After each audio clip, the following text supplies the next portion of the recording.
Good morning. So we are starting today the lecture 35. We're still continuing discussion on MOS. In the last class, at the end of the last lecture, we were discussing about the mobility effect in MOSFETs. I told you that the mobility in the inversion layer, mobility of carriers in the inversion layer is not only a function of the field along the channel, but also it is a function of the field, electric field perpendicular to the channel. Okay, this is called transverse electric field. This electric field Ex, X being along the depth direction, Y being along the channel direction.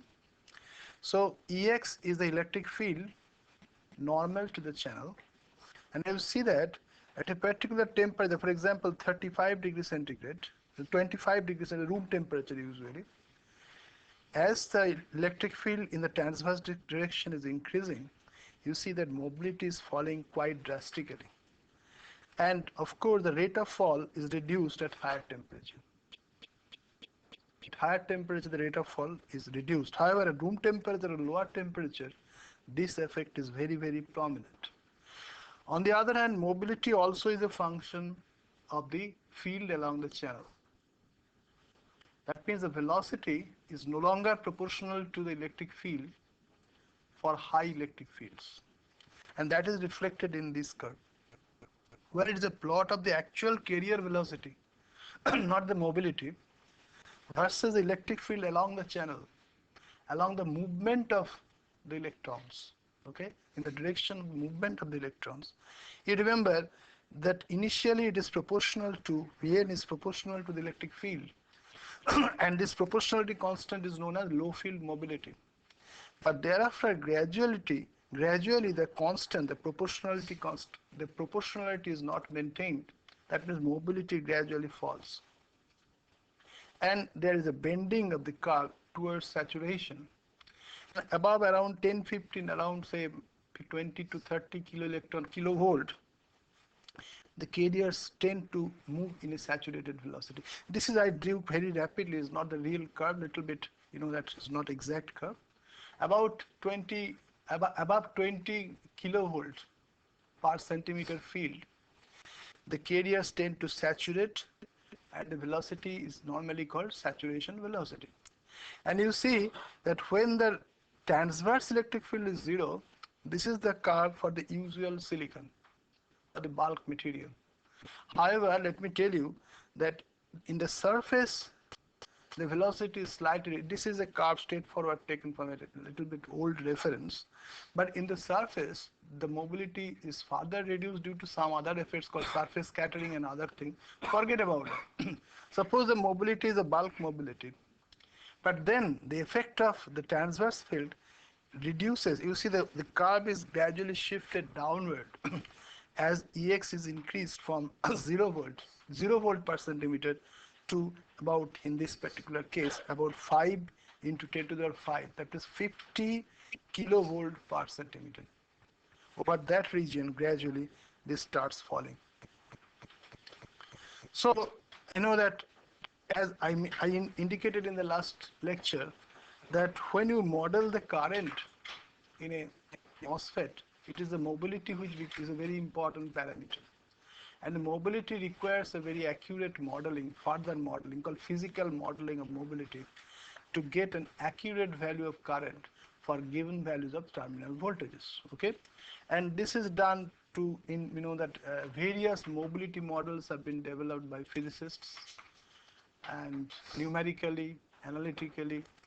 However, in the device models used in SPICE, or even in standard device models like PICES, MINIMOS, BIPOL, etc., etc. There's dedicated device simulators. There are also the mobility models. They prefer more analytical kind of models than numerical model, because for a physicist, calculating mobility by very precisely using numerical model may be very fine.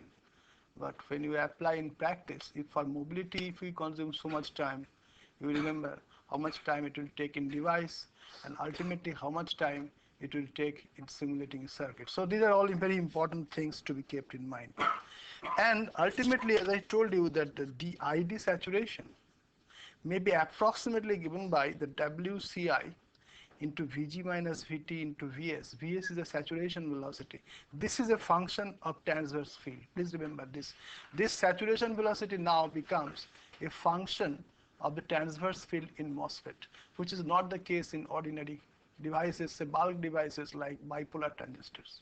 In bipolar transistor, Vs is a value normally listed in the table for a particular material, whereas here Vs is a function of the transverse electric field, and the transconducted is simplistically given by a formula like this, which I mentioned in the last class.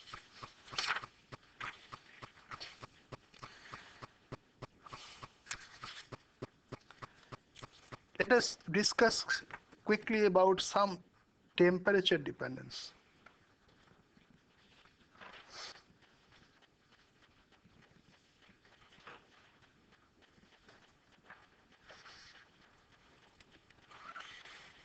Temperature dependence in semiconductor devices come from predominantly two effects. One is the mobility usually is a function of temperature. Roughly it is T to the power minus 3 by 2 law, roughly, due to lattice scattering, which I mentioned earlier. However, for inversion carriers, mobility has been found to be, modeled and found to be roughly proportional to T to the power minus 2 for inversion there.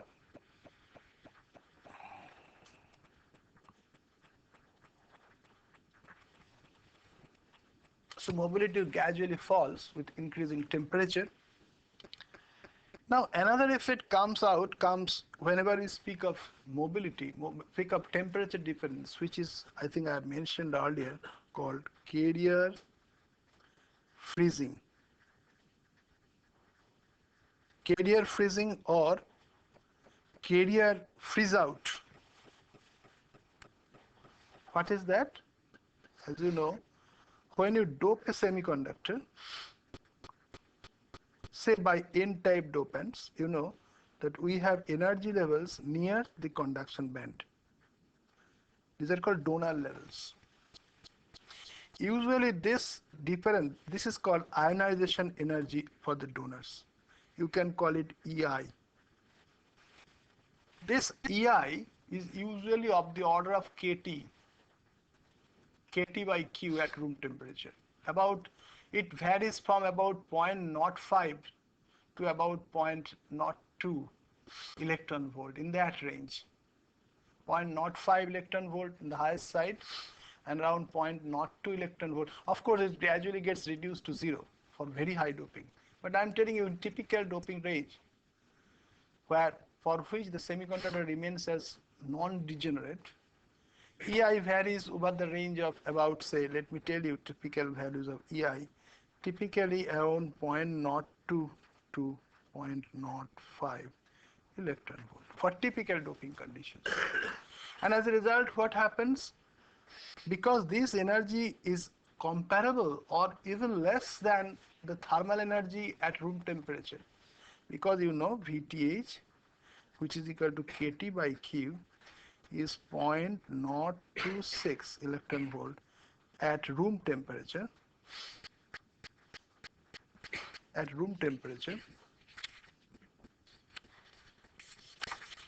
Okay, and therefore almost all these donor atoms will be able to excite their donate their electrons to the conduction band. More or less, therefore, the electron density here will be roughly equal to the donor atom density here. Each of them will donate one electron and become positively ionized. And also Nd plus, the number of positive donor ions by contributing electrons to the conduction band, is of the order of Nd, the total number of donor concentration. That is the case at room temperature. However, as you go on reducing the temperature, what happens? Gradually, less and less donor atoms will be able to excite or donate their electrons to the conduction band. So, at low temperatures,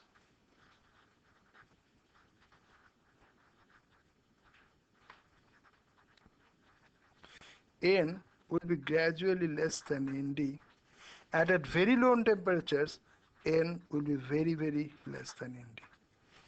At very low temperatures. This is at low temperatures, say up to about 50 minus 50 degrees centigrade.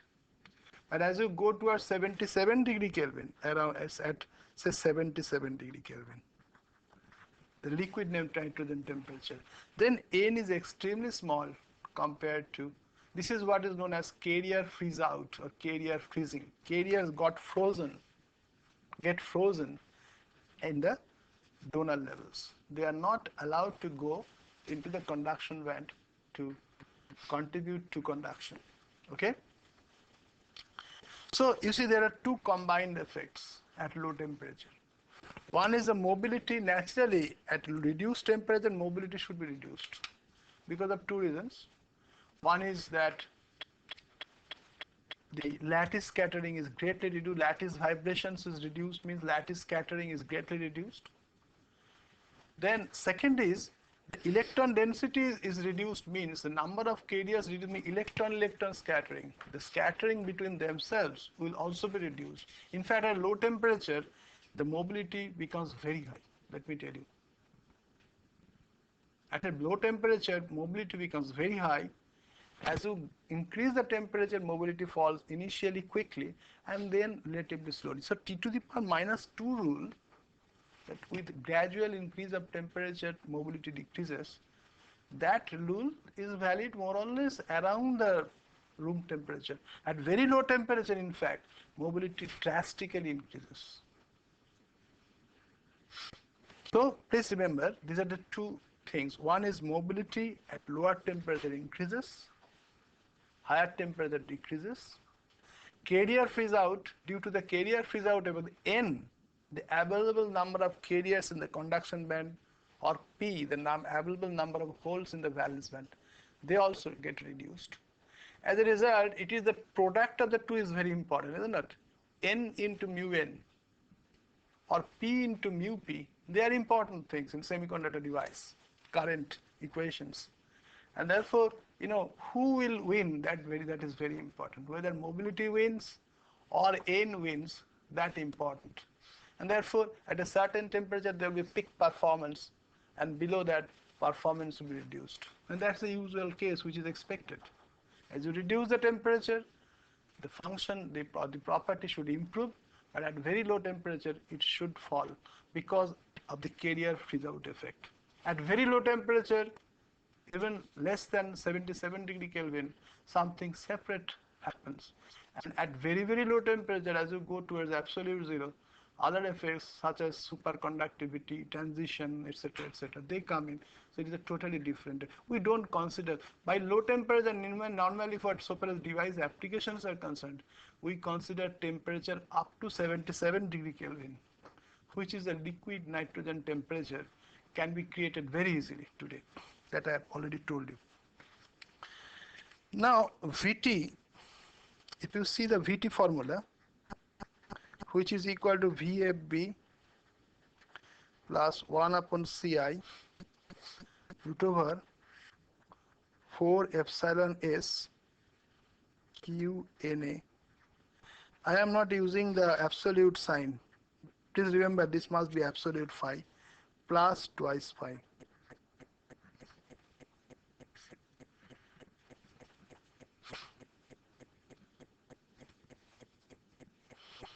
Phi f naturally will depend on the temperature.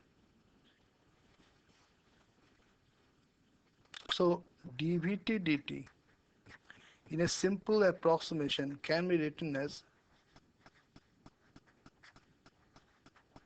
around room temperature, not at very low temperature.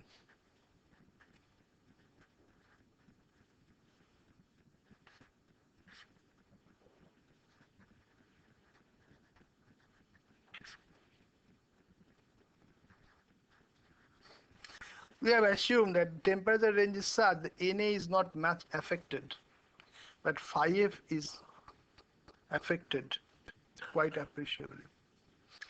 So in that case, you note that d phi f dt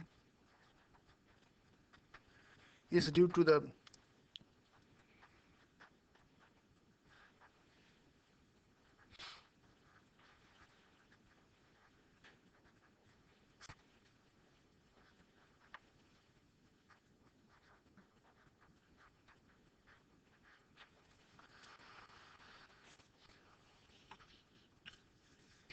this is of course a very simplistic kind of derivation obtained from SMGs following a reference. Let me tell you, this is very approximate, it's not that much correct. And of course the experimental results are quite interesting.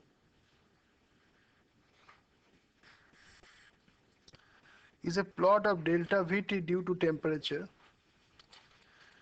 and the scale is like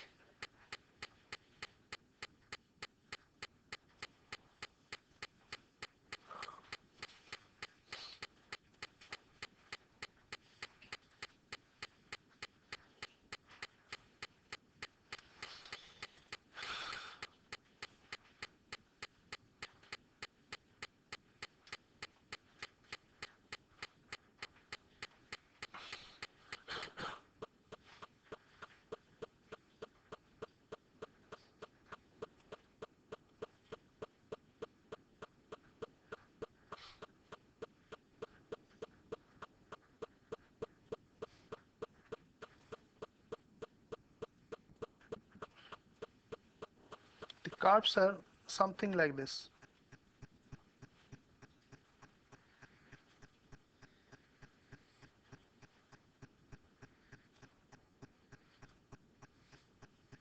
These are experimental results.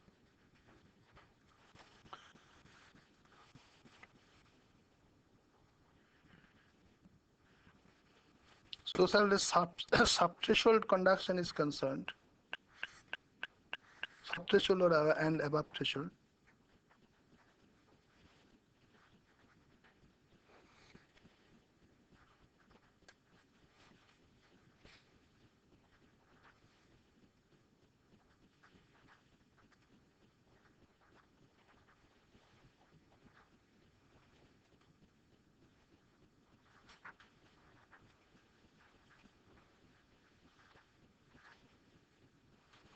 some typical results are like this.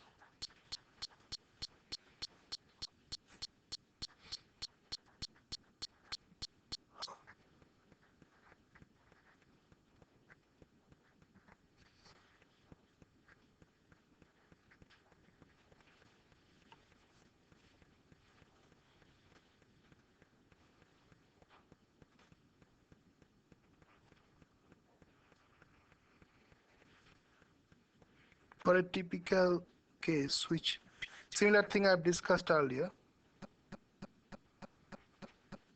well, this is an interesting thing to observe.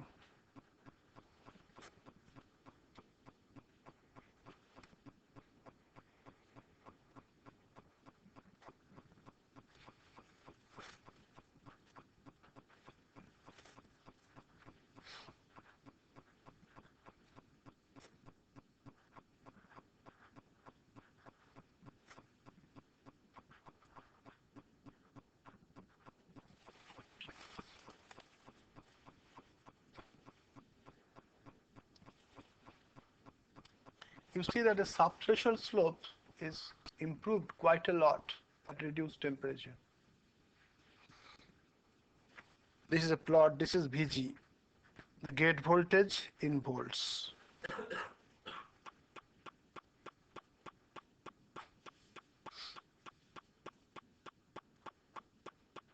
In fact, the effect of temperature on or the temperature dependence on MOSFET parameters or MOSFET device characteristics is a very vast topic.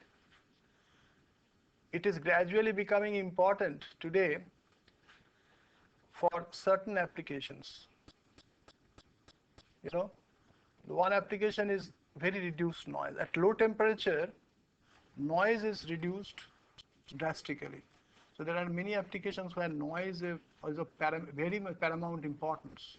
They are low temperature use of devices becoming an IC, a VLSI chip, how it behaves at lower and lower temperatures is a matter of real very good investigations, and people are nowadays picking up low temperature ICs just like high temperature ICs. High temperature operating ICs is a very important subject of research today. Similarly, a low temperature operating IC is also an important topic, particularly from noise point of view. Say in the front end of a satellite receiver, or in many other such applications, space applications, noise, from very long distance a signal is coming, and that has to be detected. It is a digital signal, but detected. But naturally, the noise should be very less.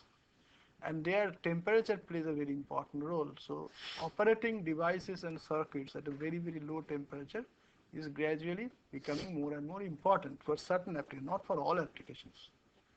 Say in even computers also. When you are using, nowadays people are referring to billion components in a chip. So you understand how much power dissipation will take place. So in that case, power, high temperature becomes an important thing. Higher temperature operation becomes an important thing. And normally heat sinks and other things are used, but even at higher temperature, how the noise can be kept reduced. These are all important design things becoming important. And temperature is becoming a big issue in device design, simulation, circuit device, and circuit simulation. These are some of the results which are obtained for MOSFETs. One important thing you note, that at lower temperature, the subthreshold slope is fantastically improved. It's an important thing. It's a good point about the low temperature operation of MOSFET. Though other things are deteriorated, but the subthreshold behavior improves quite drastically.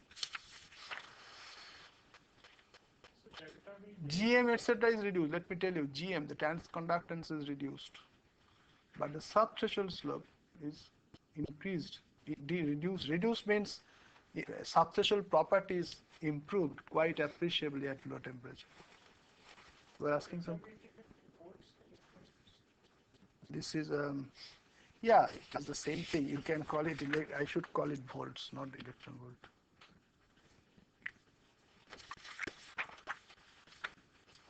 Doesn't matter actually. You know that sometimes the electron volt and volt becomes synonymous. There is not matter at all. So far as electrons are concerned, they become electron volt. Otherwise, there is no difference. Now let me come to some very practical things called MOSFET types. You know that MOSFET normally is categorized in two classes. One is called enhancement mode.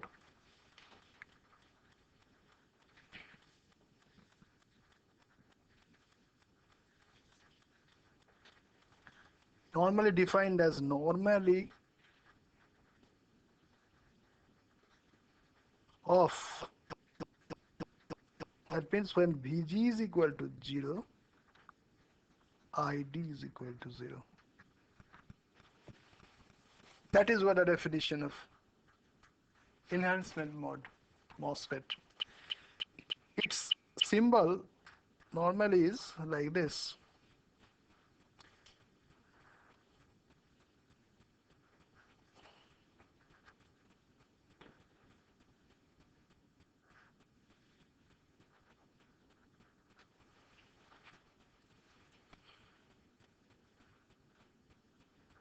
There are two symbols people normally use.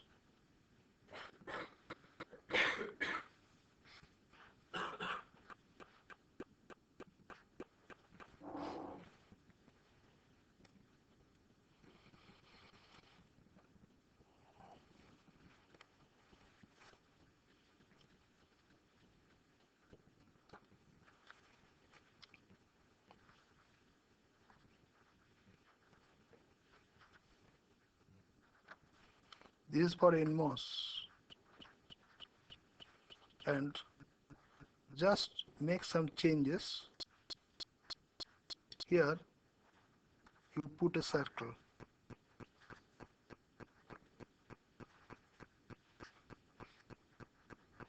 So where I have put a small circle here, a dot here, and it becomes PMOS.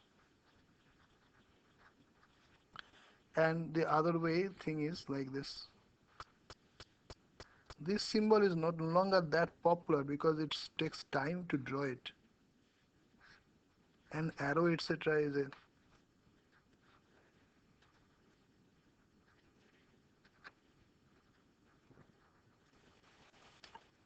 this is for enhancement mode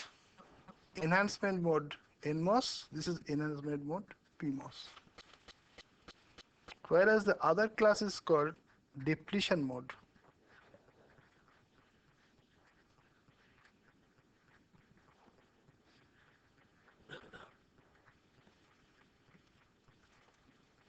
These are normally on.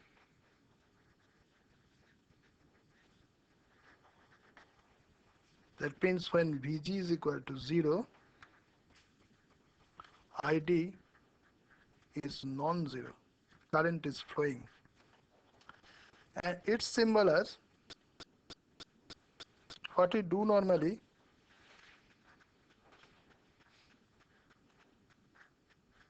to indicate the presence of the channel, we put a mark, a double line here. So this is gate, drain, source. And here what we do, we make a continuous kind of thing.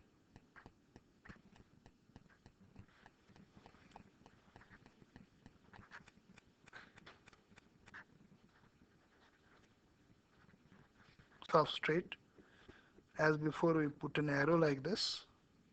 You see that the line is now continuous to show, to indicate is normally on. Similarly, this is called depletion mode in MOS.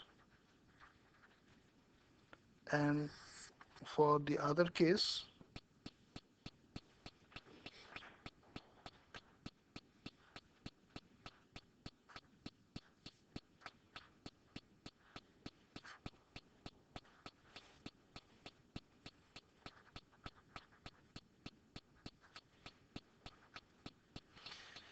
you just put, you say, I have just to indicate PMOS, I have put a circle here. It's very popular. These two symbols are most popular now. Similarly, these two are most popular.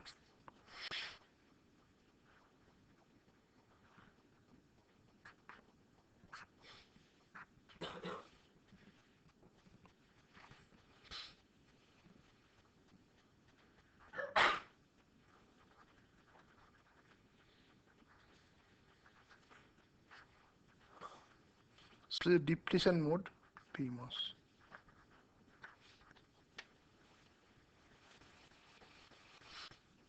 Symbolically, they are represented like this. And when I draw a characteristic, naturally, you can easily understand that if it is an NMOS, ID versus VD characteristic is like this.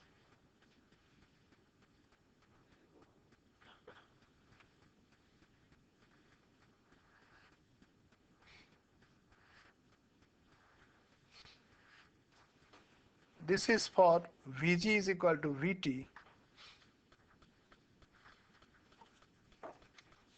whereas this is for Vg greater than Vt.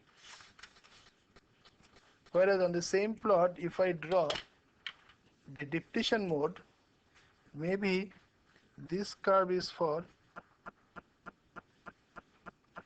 Vg is equal to 0. Okay? When Vg is equal to 0, you are getting a current.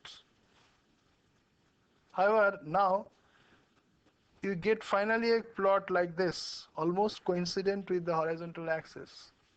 This is for Vg is equal to Vt, or also called Vp, V pinch off. Normally for a depletion mode MOSFET, Vt is also called pinch off voltage. Threshold voltage and pinch off voltage are the same. Sometimes we call it threshold voltage, sometimes pinch of voltage. And naturally, the other curves are, this is for Vg greater than 0, and this is for Vg less than 0. And this is for a negative Vg, which is nothing but a pinch of or threshold voltage. Anyway, this is something which all of you should know. Simple symbolic definitions of the different types of MOSFETs.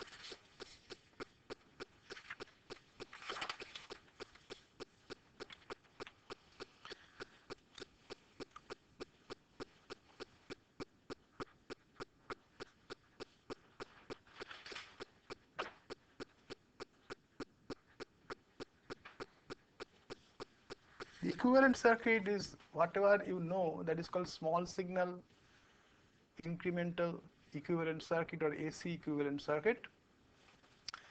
And simplistically, you can get a, that this equivalent circuit, there are hundreds of, that variations. In fact, more precise, more precise, etc., etc. And the simplistic or the simplest model, which is very, very popular till today for AC signal analysis, that is important. It's not necessary to consider other complex models.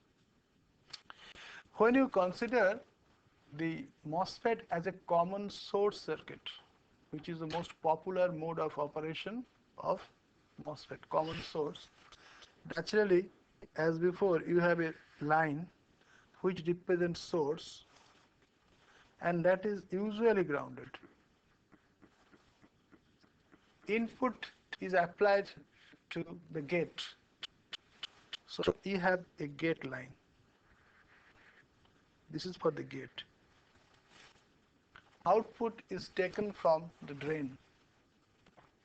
So you have a drain line.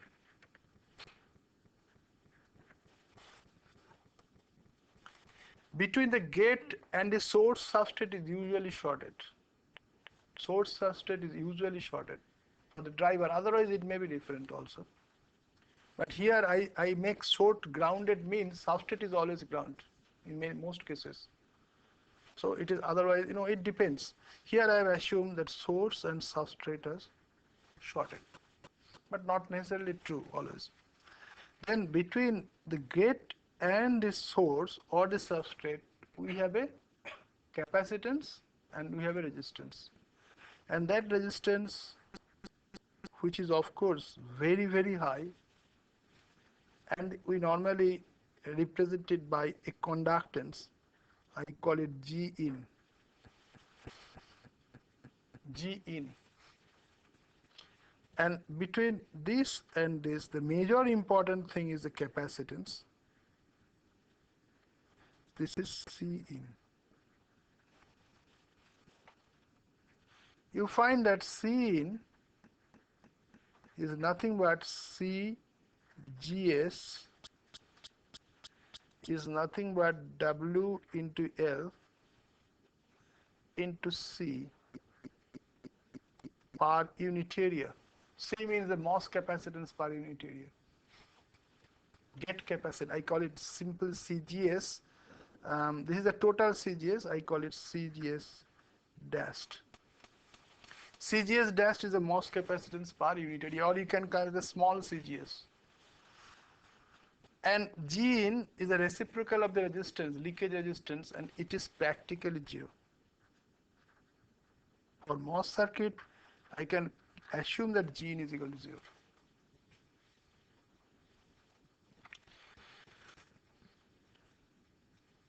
To represent the amplification mechanism as before, we put a current source, because MOSFET in the saturation state is ideally represented by a current source, and this value is Gm into, I can call it V in.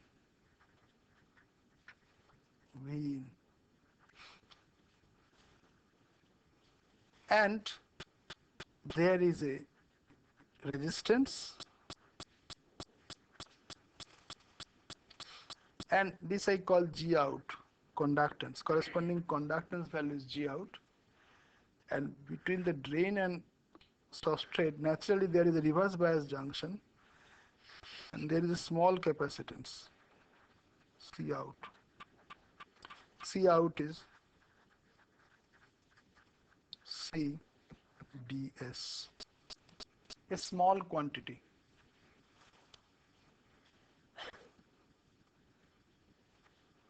And the voltage at the output, I call it V out.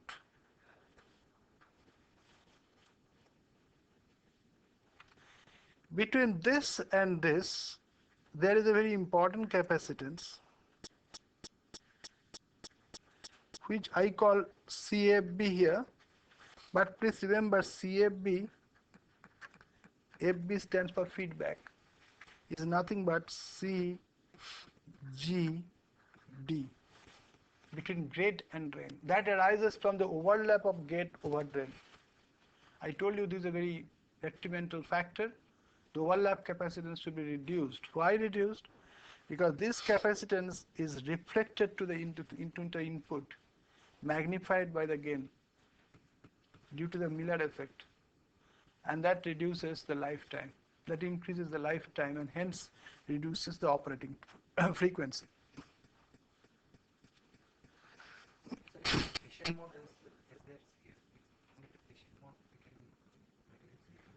Which one? And there will be a CFB in the that will be a small CFB, and that is to the parasitics. Always there will be a capacitance between two electrodes at the edges, but that is due to the paraton. It will be very appreciably large when there is an overlap. There will be a small capacitance, but that is negligible. You can neglect it. For depletion mode device, it is really very, very small. But unfortunately, technology does not permit. We never make it like this, that there is a negative overlap. Technology, the technology is saying there is a little positive overlap. You cannot make one technology for your enhancement mode device, just laterally side by side another device, another technology is difficult. So it's never done. Always there will be a capacitance, and that is not very, very negligible. Now, thing is that the current, when you are using the transistor in saturation, this G out is practically zero, because the device is almost a constant current source. Output side is almost a constant current source. Whereas if you are using as a linear mode device, then G out becomes appreciable. It is not zero. Conductance will be appreciable. However, the capacitance will remain. Now, it is usually we write for the ID. Whereas, that for simplicity in the saturation mode, if this is your ID incremental component, can be, assuming that C out is very small and G out is also very, very small, ID can be approximated as simply GM into V in. ID is equal to GM into V in. Assuming that this is very, very small and the capacitance is also very, very small. This is a very simplistic derivation. Or for short circuited operation, you know that when you define the current gain, it is usually for the output short circuited condition. So if you short circuit it, these two automatically are eliminated. Drain current is simply given by GM V in. And that is equal to, suppose this is your IG, the current supplied from the gate. Usually very, very small quantity, please remember. But its transient value may not be very small because of the presence of capacitance, transient or AC value, because of the presence of whereas G in is zero, practically zero.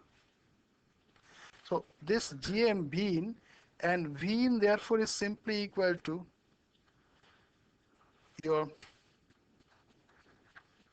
what is V in? V in is equal to the IG multiplied by the reactance of this. So it is IG, magnitude wise, it is omega C in. V in is equal to IG divided by J omega C in, but J I am dropping magnitude wise, considering the magnitude only. Therefore, ID by IG, the so-called current gain, ID by IG, the so-called current gain, is equal to your GM by omega C.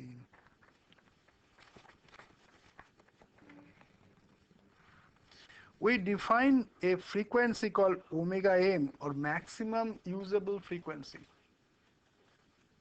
Sometimes also we call it omega t, the cutoff frequency.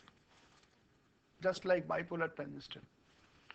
It is the frequency for which this gain equal to 1. That means ID by IG is equal to 1.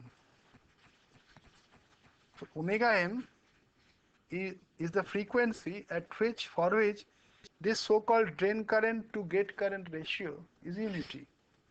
Then what is its value? When this is 1, omega m is equal to Gm by C.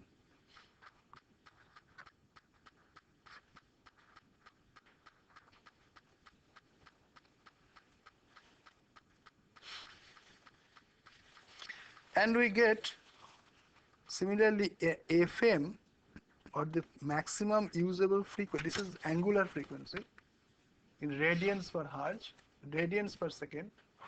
Whereas FM, the frequency in hertz, which is equal to 1 upon twice pi, into omega m, and that is equal to Gm by twice pi Cin.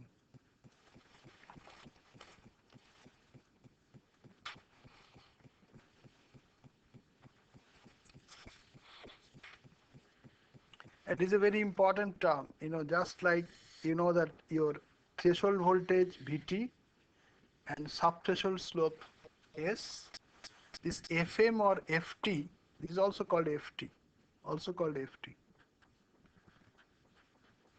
is also an important indicator of the device performance, how good the device is for high frequency applications. Normally we get from this Gm by Cin ratio. Higher is the ratio of Gm to Cin, input capacitance, better will be the performance, frequency-wise performance of the device. And if you use linear region, for which of course this model, short circuit is okay because we are considering the short circuited current gain, so these two are automatically eliminated. In the linear region, the value of Fm can be obtained by substituting the values of Gm, linear region Gm you have derived, and you also know the value of Cin. Cin is equal to that capacitance. It can be approximated as the maximum Cin. What is the value of maximum Cin? Ci, the insulator capacitance. The insulator capacitance is epsilon insulator divided by thickness of the insulator multiplied by W into L is the total capacitance. That normally we approximate Cin by that. Don't consider the CD and other parts. It is the maximum capacitance. Okay. And similarly, you have derived the expression for Gm. Substitute them here. You get a very simple but very educative expression from which you can draw certain conclusions about the behavior of MOSFET. You get this relation. You find that Fm or Ft is equal to mu n Vd divided by twice pi into L square, the square of L, the effective length. Conclusion is Fm is proportional to mu n expected as usual. It is proportional to Vd, so it is a very important thing. Fm is proportional to Vd. So as you go to, that recent trend is to reduce the power supply voltage. So you are a little bit affected in that process. But it is inversely proportional to the square of length. As you reduce the length, channel length, the frequency performance improves drastically. So reducing the channel length, you have a better effect so far as the high frequency behavior is in the linear region.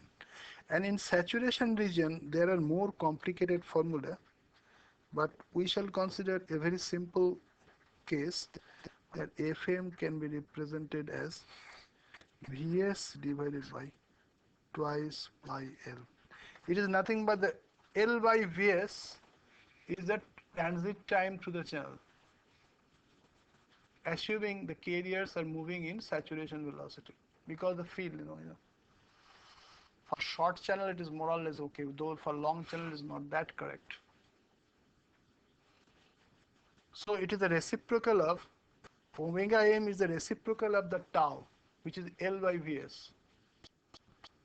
So you see, then saturation case, you see the L dependent is a little bit affected. Reducing L is improving the frequency performance.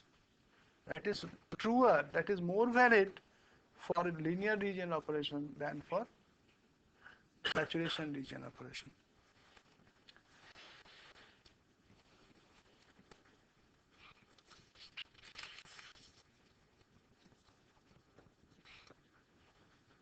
I think I'll stop now after something.